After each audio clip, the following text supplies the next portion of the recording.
Yo, what's going on YouTube? Just Jake here and welcome back to my channel for another GTA Online video.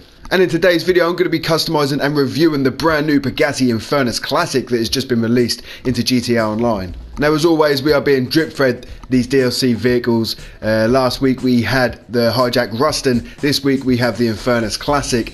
And it is all part of the special vehicle circuit that came with the extension to the CUNNING STUNTS DLC. So if you guys want to get your hands on this Pegassi Infernus Classic, you have to go to Legendary Motorsports, go and purchase it for $915,000. It's not a bad price I suppose for a new car, but it's still bordering around the 1 million mark, so it is still quite expensive.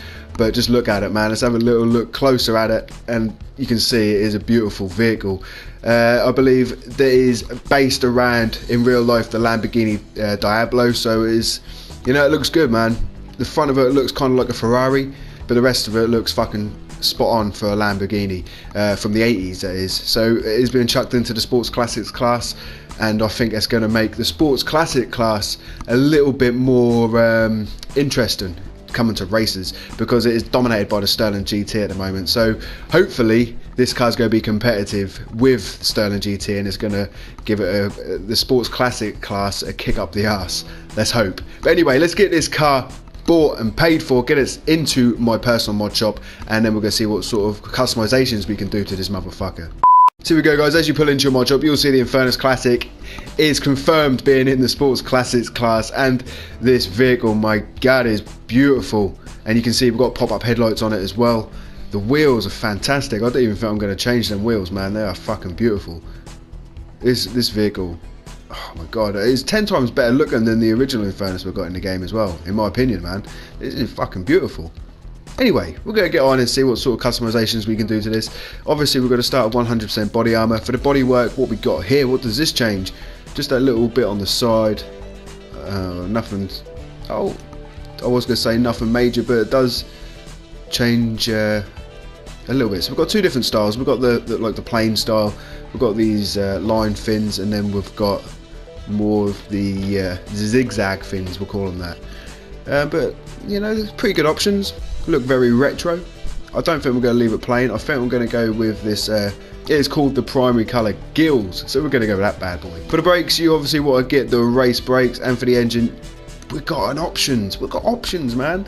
I thought it was just going to be engine tunes, but it's not. We're going to the engine tunes, we're going to get level 4 for that motherfucker, and then we go into the engine block, and it just changes colour. So you can have this as the same colour as your bodywork, or the secondary colour, or the carbon. And personally I think I'm going to go with the carbon, because then it won't change with the body colour. For the engine covers, we've got a stock, and we can remove it. Motherfucker, that looks nice, man. I do like it stock. I'm not a fan of these ones. I also like it removed too. So it's either stock or remove, stock or remove, stock or remove. I'm going to go with remove, just because it's a little bit different. I want to make some sort of visual differences to this vehicle. So yeah, I'm happy with that. Next we go on to the exhausts. We get 3 additional options, and they're not majorly different. I do like them ones, but I think it looks better with like the jewels either side. I think I'm going to go with a chrome tip. Next we go on to the lights. We've got the headlights. We're going to purchase the Xeon headlights. Fucking neon kit, man. You don't need a neon kit on a Sports Classics class. That is fucking treason. You can't put a neon kit on a car like this. It is just wrong. So next we go on to the Respray Primary colour. We're going to go into metallic. I'm not 100% sure what colour I want to do this in. It looks fucking awesome in white, man, to be honest. But I'm going to have a little skip through. And by the looks of it, this is going to be one of them vehicles which is going to suit any motherfucking colour. I mean, I've got wood beach brown on there, and that looks nice, you know. So it's going to be one of them vehicles you could literally slap any colour on and it's going to look good. But anyway, I'm going to quickly skip through these. I'm going to choose a colour and I'll be back with you in a moment.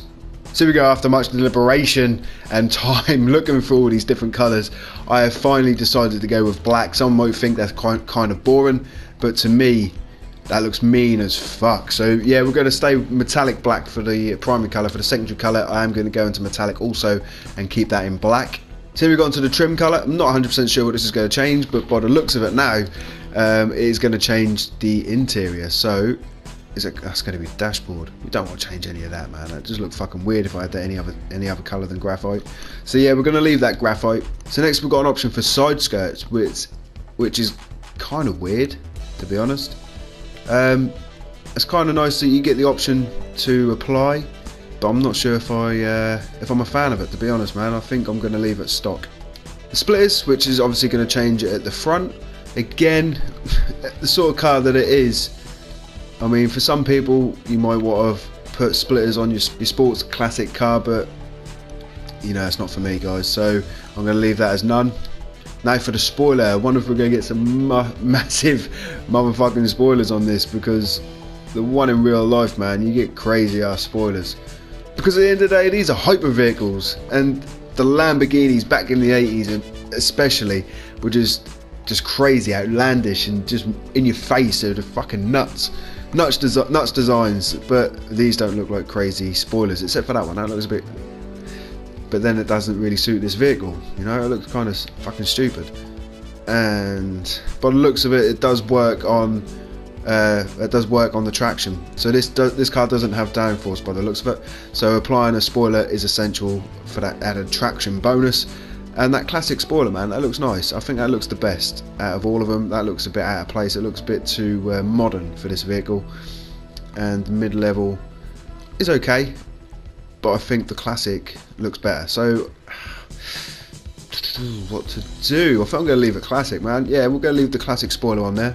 For the suspension, obviously you want to get the competition suspension. For the transmission, we're going to get a race transmission, and obviously we're going to get turbo tuning.